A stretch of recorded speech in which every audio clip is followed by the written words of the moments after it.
student, this is Preeti and you watching to Biometric, and now we will solve our next question of exercise 3.3, the understanding quadrilateral class 8. Okay, our question number 9 is that in the figure both of RISK risk and CLUE clue. Question number 7 में हमने पढ़ा था, क्या पढ़ा था?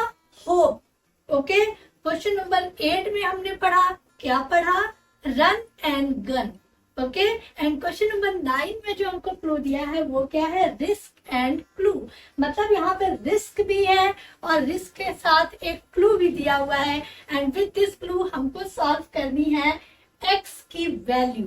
Okay, बहुत ही आसान तरीके से इसको फाइंड करेंगे, कोई भी टिपिकल क्वेश्चन नहीं है, बस थोड़े से कंसंट्रेशन की जरूरत है. ओके, सो भाई देखिए, in the figure both of risk and clue, where is the risk? RISK. देखिए, इस फिगर की बात कर रहे हैं. हमारे पास एक ट्रेपेजियम बना हुआ था. ओके, और इस ट्रेपेजियम को बीच से हमने डिवाइड करके दो पैरेललोग्राम में कन्वर्ट कर दिया है, और वो पैरेललोग्राम कौन से हैं? RISK risk and CLUE clue. Okay, मतलब इस डिवाइडर की वजह से ये जो ट्रेपेजियम था ये कन्वर्ट हुआ है पैरेललोग्राम में, टू पैरेललोग्राम में. ओके, सो क्वेश्चन को देख के बिल्कुल भी घबराने की जरूरत नहीं है. कॉन्सेंट्रेशन को आप अपने फिक्स रखिए, कॉन्सेंट्रेशन को और अपने होप को फिक्स रखिए. क्वेश्चन बहुत ही आसानी से सॉल्व हो जाएंगे. ओके स्टूडेंट, आप लोग क्या करते हैं? मैथ्स में बहुत जल्दी से घबरा जाते हैं, क्वेश्चन देख के बहुत ज्यादा पैनिक हो जाते हैं कि ये क्वेश्चन तो अब हमें आने वाला नहीं है. बट अगर आप क्वेश्चन को ध्यान से देखेंगे तो आपका आंसर उसी क्वेश्चन में ही छुपा रहता है. बस आपको सर्च करने की और फाइंड करने की, ढूंढने की जरूरत होती है. जैसे हाइड एंड सीक खेलते हो तो किस तरह से ढूंढ लेते हो, बिल्कुल उसी तरह से ये हाइड एंड सीक की एक फिगर है, और आपको उस हाइड पॉइंट को ढूंढना है जिससे हमारा आंसर पॉइंट आउट होना है. ओके, तो थोड़ा सा कंसंट्रेट करिए और आंसर आपके सामने है. देखिए कैसे निकालते हैं. हमें फाइंड करनी है एक्स की वैल्यू.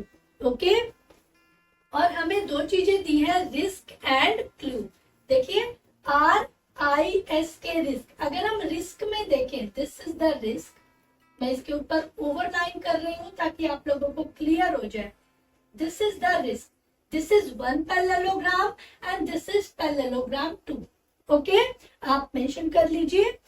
तो पैरेललोग्राम 1 में अगर हम देखें स्टूडेंट, रिस्क की अगर हम बात करें तो K की वैल्यू दी है 120. ओके, सो लिखेंगे इन सॉल्यूशन. अब कर लीजिए इसका, in risk, RISK, in risk. What risk? भाई रिस्क है क्या? It is a parallelogram. मैंने आपको बताया था, this is the sign of parallelogram.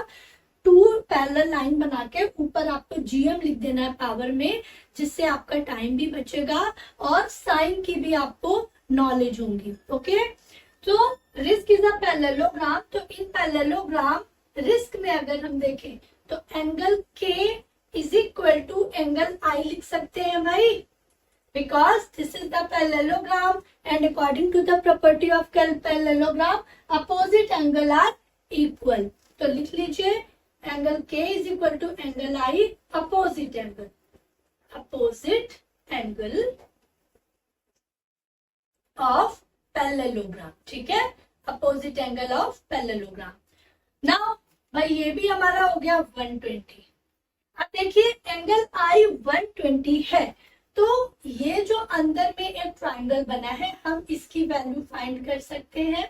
Okay, let be suppose this is angle M और N. हमने सपोज किया कि ये एंगल N है, तो एंगल N की वैल्यू कैसे निकालेंगे? Angle N is equal to linear pair बन रहा है ना. तो लीनियर पेयर बन रहा है तो 120 में से 120 को 180 से लेस करेंगे, तो 180 माइनस 120. क्यों? 120 plus N is equal to 180 हो रहा है. देखिए 120 प्लस N, तो ये पूरी क्या बना रही है? 180. ठीक है, ये लीनियर पेयर लग रहा है. हमने उससे वैल्यू निकाल ली N की वैल्यू, तो कितना आ जाएगा हमारा? 60 डिग्री. तो this angle is the N is equal to हमारा आ गया 60 डिग्री। ओके, एंगल एन की वैल्यू आ गई हमारी 60 डिग्री। चलिए भाई, अब एंगल एन की वैल्यू 60 डिग्री आ गई। हम देखेंगे इन पैरेललोग्राम, इसमें एल क्यू क्लू में देखेंगे CLUE, यहां पे लिखेंगे नाउ पैरेललोग्राम क्लू। क्लू के अंदर हम देखेंगे भाई, क्लू में अगर हम देखें दिस पैरेललोग्राम, मैं इसकी बात कर रही हूँ जो इस तरफ बना हुआ है, ठीक है, ये आपको रेड कलर से दिखाई दे रहा है। तो पैरेललोग्राम अगर हम क्यू में देखें तो angle L is equal to angle C लिख सकते हैं भाई।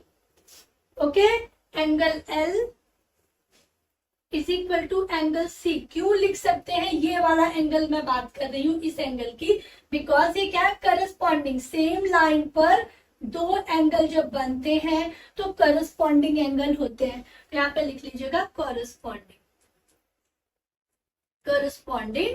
एंगल, ठीक है, corresponding angle.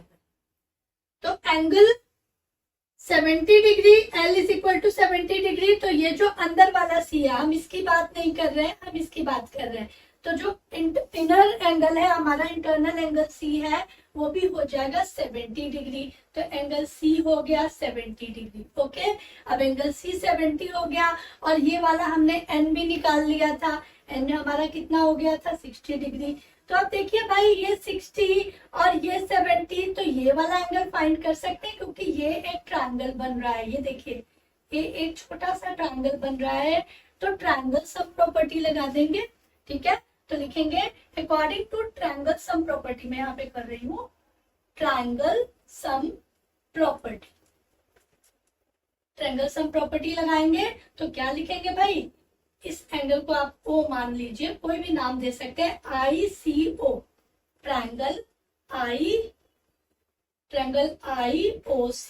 IOC is equal to क्या बन रहा है, ये एंगल सम प्रॉपर्टी लगाएंगे तो in triangle IOC angle I plus angle C plus angle O is equal to 180 degree. क्योंकि ट्रायंगल सम प्रॉपर्टी क्या होती है, तीनों एंगल को सम करेंगे तो 180 के बराबर आता है। सबकी वैल्यू लिख दीजिए भाई 60 डिग्री। ये एंगल आई हमने लिखा है जो हमने एंगल एन माना था, ठीक है, तो हम लिख लेते हैं, यहाँ पे आप एन लिख लीजिए, ये वैल्यू थी, यहाँ पे एंगल एन कर लीजिए। और ये एंगल सी था, आप इसको अगर सी मान रहे तो इसको भी आप कुछ मान सकते हैं, एम मान सकते हैं, तो आप इसको एम मान लीजिए। जो इंटरनल एंगल है उसको आप एम मान लीजिए, जिससे आपको कंफ्यूजन नहीं होगी कि भाई सी कौन सा है और एम कौन सा है। तो सी इधर वाला है और एम जो है वो इंटरनल है, तो भाई हम सी की जगह यहाँ पे एम लिख लेते हैं, ठीक है। Angle M is equal to ये हो गया। नाउ ओ, तो ये हो गया हमारा, ओ की वैल्यू निकालनी है। एम की जगह एम की वैल्यू रख दीजिए, कितनी आई थी एम की वैल्यू हमारी, एम की वैल्यू आई थी 70 degree plus angle O is equal to 180 degree, ठीक है। अब कितना हो गया भाई, 130 plus angle O is equal to 180 degree. तो angle O is equal to 180 minus 130, ठीक है। तो दिस इज द 50 डिग्री, ठीक है। तो एंगल ओ की वैल्यू कितनी आ गई, 50 डिग्री। अब देखिए, ये वाला जो एंगल है और ये वाला एक्स वर्टिकल अपोजिट है, तो लिख लीजिए angle O is equal to angle x vertical opposite angle, VOI लिख लीजिए, ठीक है, VOI वर्टिकल अपोजिट एंगल है, so that's why x is equal to 50 degree, ठीक है। तो यहाँ पे हमने x की भी वैल्यू फाइंड कर ली। तो इस तरह से हमने ये क्वेश्चन नंबर 9 को सॉल्व किया है। If you want to take screenshot, फटाफट आप स्क्रीनशॉट ले सकते हैं। बहुत ही इजी क्वेश्चन था, बस आपको कॉन्सेप्ट का ध्यान रखना, ओके। नाउ मूव करेंगे क्वेश्चन नंबर 10 की तरफ, ओके।